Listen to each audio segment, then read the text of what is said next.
Bonjour!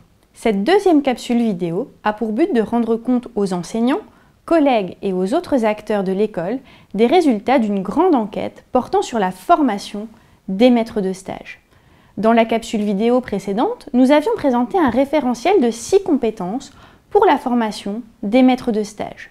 Selon ce référentiel, pour accompagner un stagiaire, le maître de stage doit être en mesure d'interagir efficacement avec le futur enseignant et de gérer sa double casquette, celle d'enseignant et de formateur d'enseignants.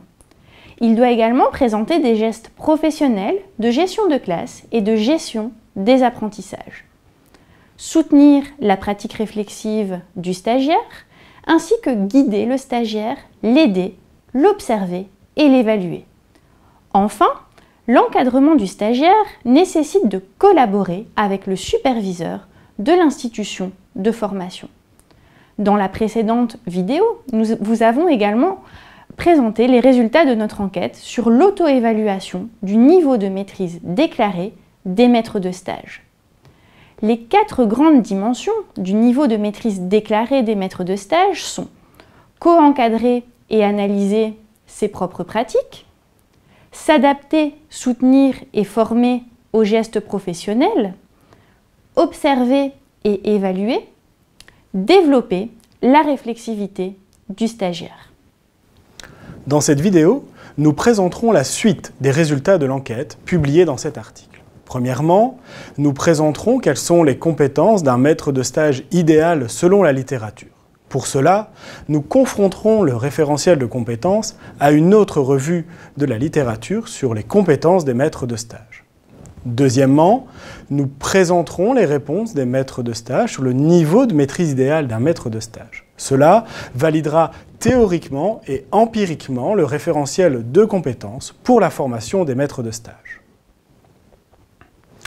Une lecture comparée du référentiel et des 7 dimensions d'un bon maître de stage selon une équipe de recherche aux antipodes physiques de la nôtre en Australie, l'équipe d'Ellis, Alonso et Nguyen, montre un lien fort entre les deux documents.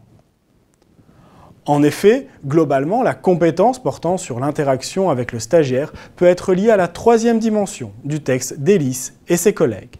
La 2e compétence peut être reliée à la 2e dimension, la 3e compétence à la 5e dimension portant sur le modelage de bonnes pratiques, la 4e compétence à la 4e dimension faciliter l'apprentissage du futur enseignant, la 5e compétence à la 5e dimension, la 6e compétence portant sur le co-encadrement peut être reliée à la 1re dimension du texte d'Ellis et ses collègues. Enfin, Ellis et ses collègues proposent une 7e dimension qui ne se retrouve pas dans une seule compétence du référentiel, mais traverse le référentiel. En effet, toutes les compétences du référentiel visent à soutenir l'identité professionnelle des stagiaires.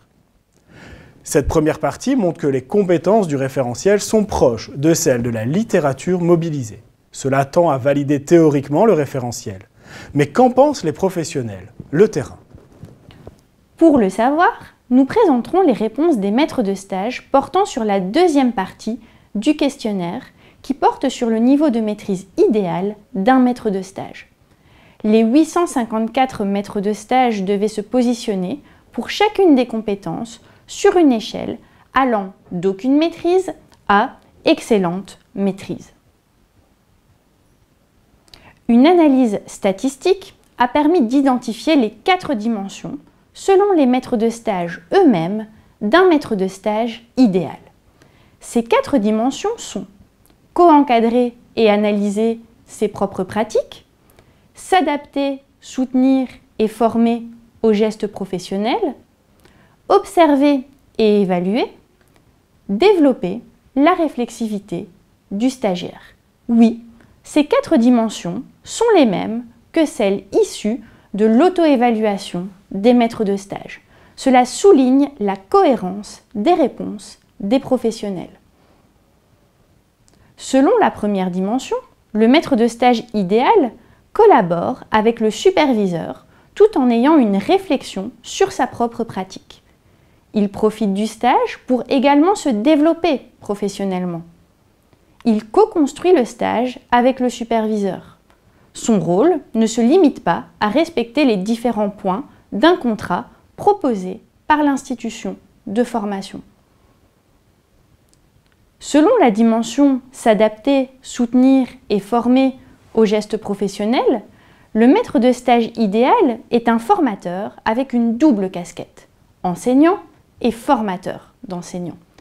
Il présente des pratiques de gestion de classe et de gestion des apprentissages, fournit de l'aide, gère la progression de ses élèves ainsi que celle du stagiaire.